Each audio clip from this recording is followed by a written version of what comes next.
Hey everyone, welcome back to my channel. Today I felt like doing a book tag video. The rain is back in Vancouver, the weather's getting a little chillier, and so it just feels like very cozy vibes. Like I just want to be cozy now. I have my tea here, I have a very comfy sweater, and just very happy to spend the day indoors doing some reading, watching TV, and I feel like that will be a lot of the next like 8 months or so for me. So I want to do kind of a cozy-ish video. I feel like book tags are a little cozy, some of them maybe are a little like controversial or spicy. This one is a book rating tag, so it could be a little controversial for some, but I think it's fun. I really like seeing people's different perspectives on how they rate books. I feel like we already read books pretty differently and have very like different subjective views on like what makes a good book. And then adding like how we rate a book, whether we like it or not, I think adds a layer to that, which is interesting. I found this book tag through Bookworm Adventure Girl or Jolene on YouTube, and I really liked hearing her thoughts, and I'll link her video below, and that's kind of where I copied the tag from. There's 9 prompts, so I'm just gonna go ahead with them. And the first one is, how often do you DNF and what makes you DNF? I don't really DNF books almost at all. I definitely have in my life, and a little bit more so when I was younger, but I don't really do it much anymore. I understand why people do, but for me, I think I usually do pick up books that I think I'll like, and I often do like them. Most books I read, I think I give a 3-star or higher review, but I also don't mind like hate reading a little bit, or I like to finish a book to completion even if I don't like everything about it. I DNF'd a book about 2 years ago. I don't remember what this book was called. I just kind of picked it up on a whim at the library. I hadn't really heard about it anywhere else before, but I thought it sounded interesting. The cover was cool. I remember that. I don't remember anything else about it really, but the story was dragging. I felt like it was a little bit sexist too, like the narrator, in a way that I just like couldn't get past at all, even for the sake of any sort of plot. And it was a 500-page book. So about 100 pages in, I was like, I'm done.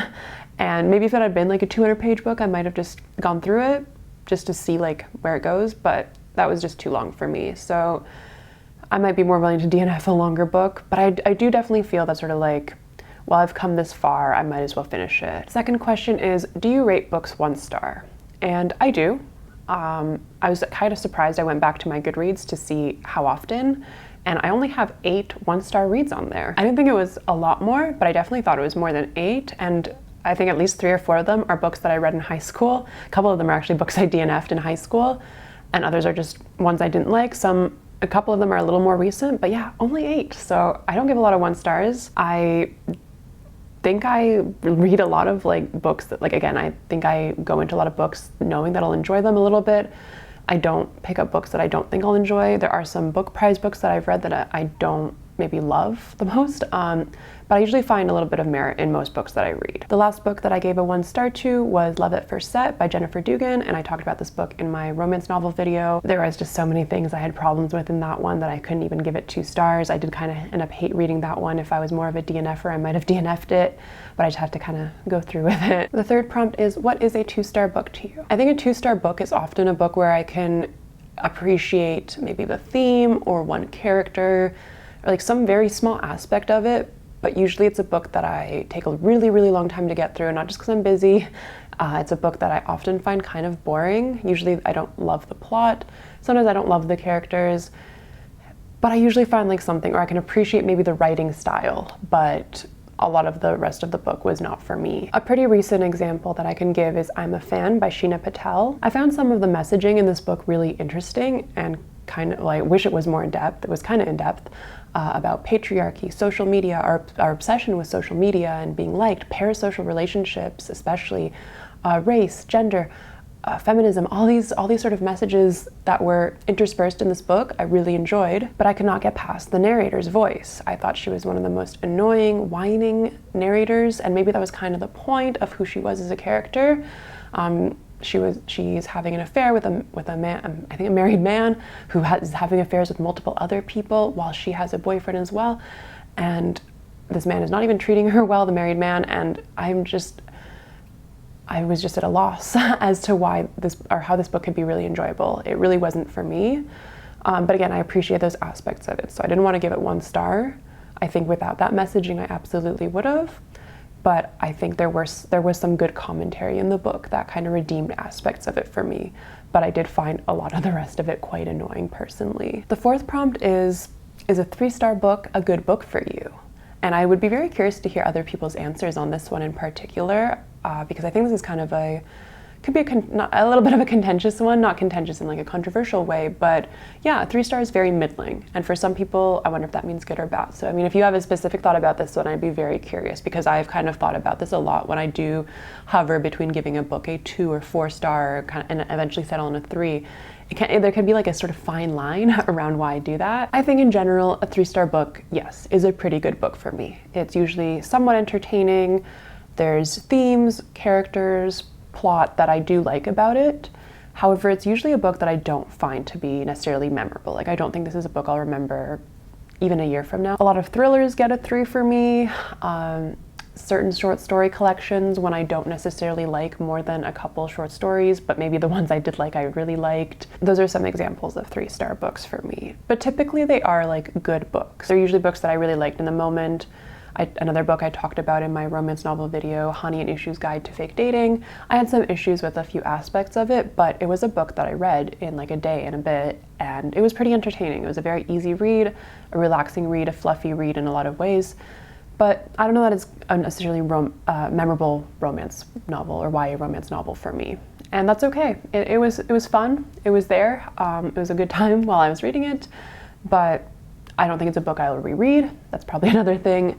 Is it a book I would recommend? Maybe to a very specific person, but I don't think it's a book I would necessarily outwardly recommend. And I'm not just talking about that one, I'm talking about most 3-star reviews, which again, can change. If I know someone loves thrillers and there's a 3-star thriller I read, I might be like, maybe you would like this one. Well, I wasn't a huge fan, but maybe you would like this one.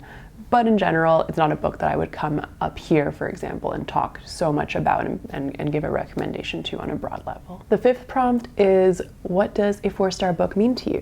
4-star books are generally books that I really, really like, but they're not perfect books. And this can be also really hard to explain or describe, like what makes the difference between a 4 and a 5-star book. It is slightly about the memorability of a book, which again, I said like 3-star books are not really memorable ones for me usually, or at least not as memorable. But 4-star books, yeah, they're more memorable, but not in the same way. They're not a book that I usually don't have that sort of like visceral reaction as I might do with a 5-star read. Sometimes they can make me a bit emotional for sure, but it's not a book that I like kind of like feel like it's staring me in the soul. I don't know how else to best explain it. They're really good books. They're books that I would recommend 100%. But are they favorites? I don't know. I gave Cursed Bread by Sophie McIntosh a 4-star rating, but it's not a necessarily favorite book of mine. It's not a book that to most people would recommend. It is a weird book. I loved the weirdness of it. I loved the writing style, the intrigue.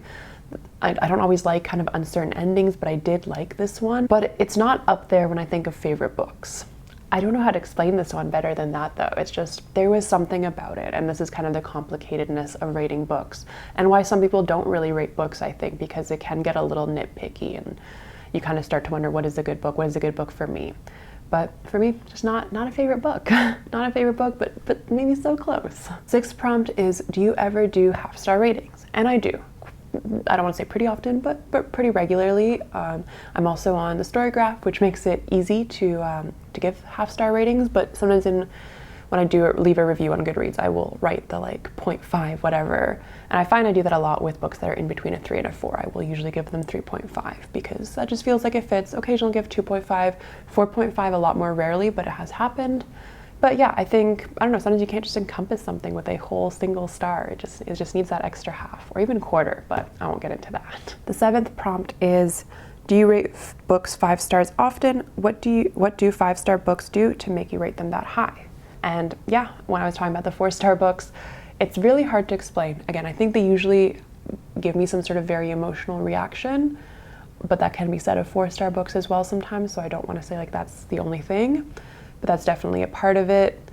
I feel like they're books that I can maybe relate to the characters a lot, to a situation. I mean, one of my favorite books is My Year of Rest and Relaxation by Otessa Moshfegh. You know, when I first read that book, actually, I gave it 4 stars, but I reread it and I don't know, something in it really spoke to me, but I can't fully explain it beyond like, I was also very depressed. I also felt like I wanted to sleep through a whole year, just like the protagonist.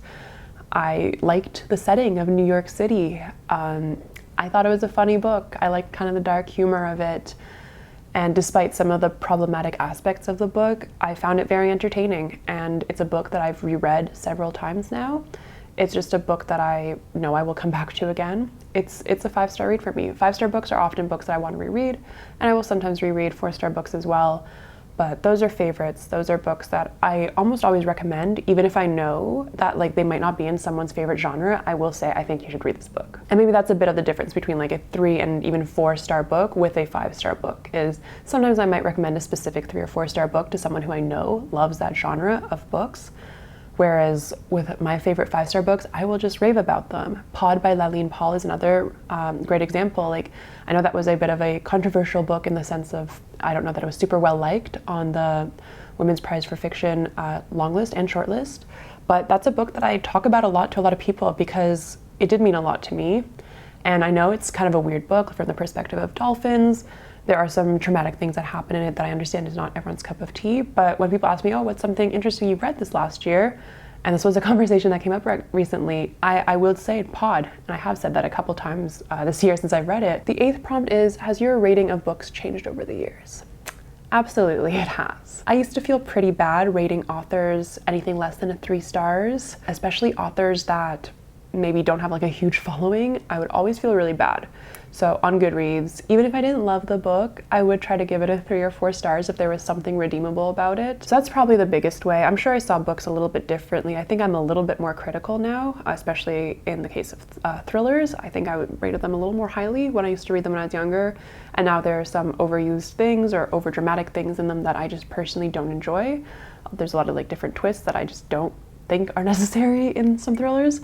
So I will give them a lower rating for that. Whereas in the past, if the book brought me some level of enjoyment and entertainment, like, again, I keep going back to thrillers, but I think they're a great example of this. They do often entertain me to some extent until usually the ending. I don't like how they always get wrapped up, but I would still be like, well, this entertained me for like 90% of it, so I might as well give it 4 stars. And now I don't do that. Now I'm like, you know what? 3 stars, 2 stars even, if I really didn't like it that much. And the 9th and last prompt is, where do you record the ratings of your books? I have a Goodreads and a Storygraph account. I have both linked in all my videos and probably on my page. And that's where I record them. I don't really have any other system for it. Sometimes I think like if the internet were to ever go down, I would lose all my ratings, and I just don't ever do anything about it really. But yeah, that's pretty much it. So if you want to follow along, I do have those linked in this video below. I don't have anyone to tag in this book tag right now, but if you're watching and you make videos, I would love it if you made a video and somehow let me know. I would definitely watch. If you don't make videos, but you'd like to leave some comments, I think that would also be really interesting. I'm really curious as to how other people rate books, and I love reading reviews and ratings for that reason, and I go through them pretty often on books that I both like and dislike. If you've watched this far, maybe tell me about a 5-star read you've had recently. I'm really curious to hear about that. I don't think I've actually had many 5-star reads this year, so I would love to get a recommendation or at least another person's perspective. Thank you again for watching. Please like and subscribe. It would mean so much. And yeah, hope you're having also a nice cozy day whenever this video finds you, and see you in the next one.